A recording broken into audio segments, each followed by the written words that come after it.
வணக்கம். இருட்டுற மொழிதலுடைய ஆசிரியரை பற்றி போன பதிவில் பார்த்தோம் இல்லைங்களா? இப்போ வாங்க நம்ம செய்யுளில் என்ன சொல்கிறாரு, என்ன இரு பொருள்கள் இருக்குது அப்படிங்கிறத பற்றி கொஞ்சம் நம்ம பார்க்கலாம். ஆழிக்கு இணை அப்படிங்கிற தலைப்பு கொடுத்துருக்கிறார். ஆழின்னா தெரியும் நமக்கு, ஆழி என்றால் கடல். அந்த கடலுக்கு இணையாக என்ன இருக்குது அப்படிங்கிறத பார்ப்போம். பாடலில் படிக்கலாம், கவனிங்க. முத்தமிழ் துய்ப்பதால் முச்சங்கம் கண்டதால் மெத்த வணிகளமும் மேவலால் நித்தம் அணை கிடந்தே சங்கத்தவர் காக்க ஆழிக்கு இணை கிடந்ததே தமிழ் ஈண்டு. கடைசி வரிகளில் தான் சொல்கிறார் நமக்கு, ஆழிக்கு இணை கிடந்ததே தமிழ் ஈண்டு. இங்கு ஆழிக்கு இணையாக இருக்கக்கூடியது எது என்றால் தமிழ் அப்படின்னு சொல்கிறார். எப்படி? முத்தமிழ் துய்ப்பதால். முத்தமிழ் துய்ப்பதால், முத்தமிழ் என்றால் முத்தமிழ் இயல் இசை நாடகம் என்ற முத்தமிழை கொடுப்பதால். சரியா? அப்போ தமிழ் என்றால் முத்தமிழை கொடுக்கக்கூடியதாக இருக்குது நம்முடைய தமிழானது, இயல் இசை நாடகத்தை. சரிங்க. அடுத்து பதிது கடலுக்கு எப்படி இருக்குது? முத்தமிழ் துய்ப்பதால் முத்து அமிழ்ந்து, முத்தினை அமிழ்ந்து எடுப்பதற்கு இடமாக இருப்பதால். சரிங்களா? முத்தினை அமிழ்ந்து எடுப்பதற்கு இடமாக எது இருக்குது? கடல் ஆனது இருக்கிறது. அப்போ தமிழ்னாலும் முத்தமிழ்னு சொல்லலாம் இல்லைங்களா? கடல்னா முத்து அமிழ்ந்து எடுத்தல், முத்தை அமிழ், ரெண்டுக்குமே பொருள் வருது. தமிழுக்கும் வருது, கடலுக்கும் வருது இல்லைங்களா? அடுத்து பாருங்களேன், முச்சங்கம் கண்டதால். முச்சங்கம் என்றால் தமிழுக்கு பார்த்தோம்னா 3 வகையான சங்கங்கள், முதற் சங்கம், இடைச்சங்கம், கடைச்சங்கம் என்ற 3 வகையான சங்கங்களை கண்டதுதான் தமிழ் மொழியானது. சரிங்களா? கடல்னு பார்த்தா என்னது?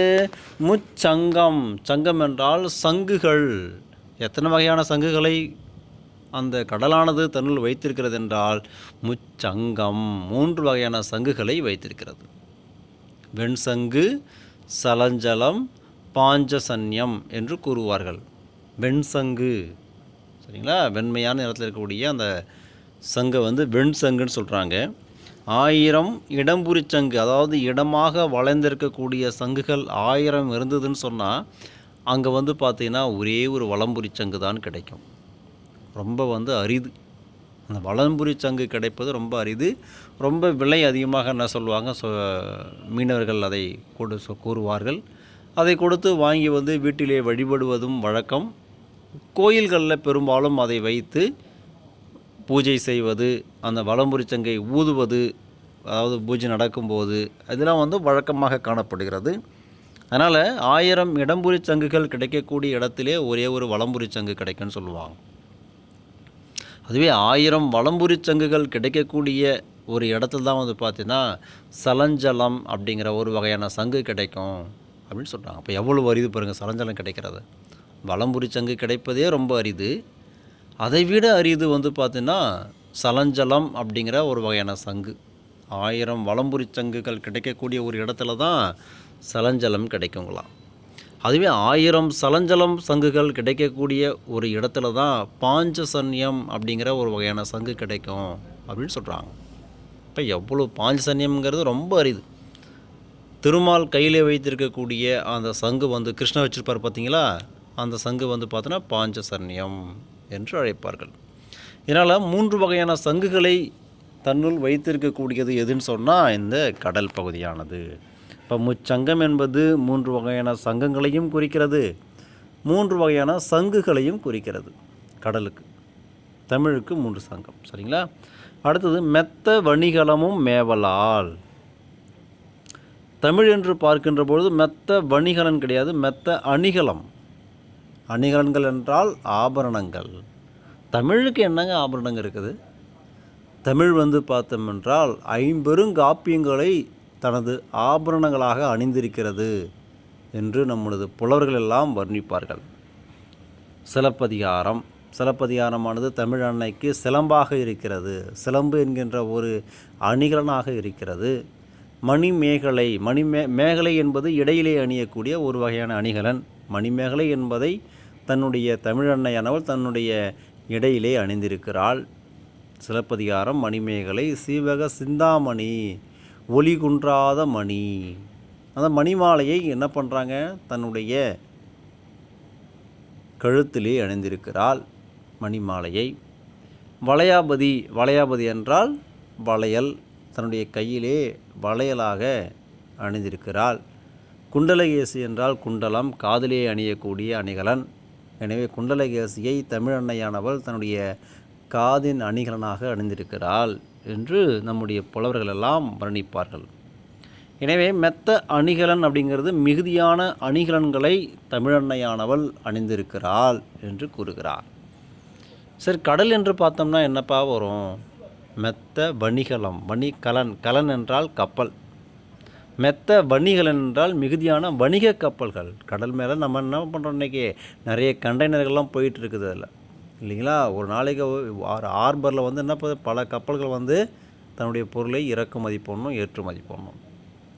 அதனால் கடலில் வந்து பார்த்தோம்னா மிகுதியான வணிக கப்பல்கள் செல்லக்கூடிய வகையிலே அந்த கடலானது இருக்கிறது என்று கடலுக்கும் தமிழுக்குமாக பொருந்தக்கூடிய வகையிலே இந்த சொல்லானது இடம்பெற்றிருக்கிறது. அதான் வணிகலமும் மேவலால் நித்தம் அணை கிடந்தே சங்கத்தவர் காக்க. நித்தம் எப்பொழுதும் அணை கிடந்து, எங்கு கிடந்து? சங்கத்திலே கிடந்து சங்கத்தவர் காக்கிறார்கள். சங்க புலவர்கள் தமிழை காத்தார்கள். ஸோ சங்க பலகையில் அமர்ந்து சங்க புலவர்கள் தமிழை காத்தார்கள் என்று கூறுவார்கள்.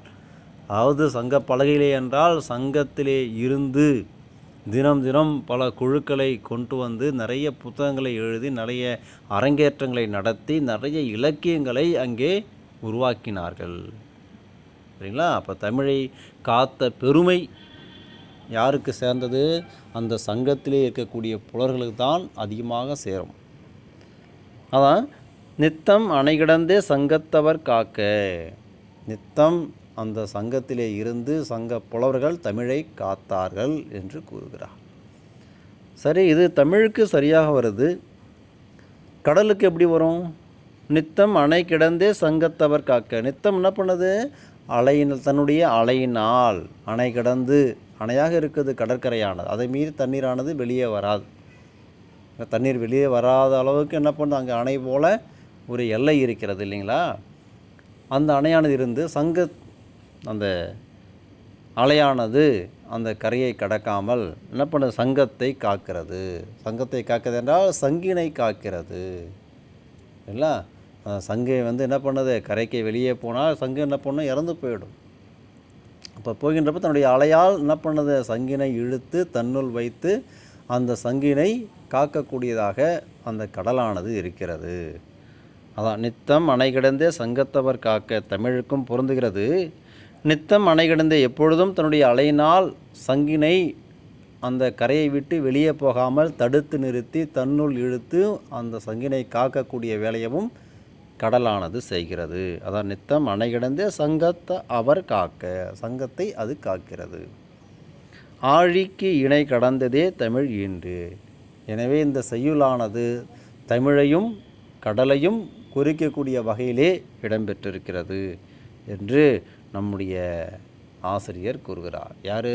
சந்த கவிமணி தமிழழகனார் அப்படிங்கிறவர். எவ்வளோ அழகாக சொல்லியிருக்கார் பார்த்தீங்களா? சரி, நம்ம இன்னொரு பதிவில் இன்னொரு பாடப்பகுதியை பார்க்கலாம். நன்றி.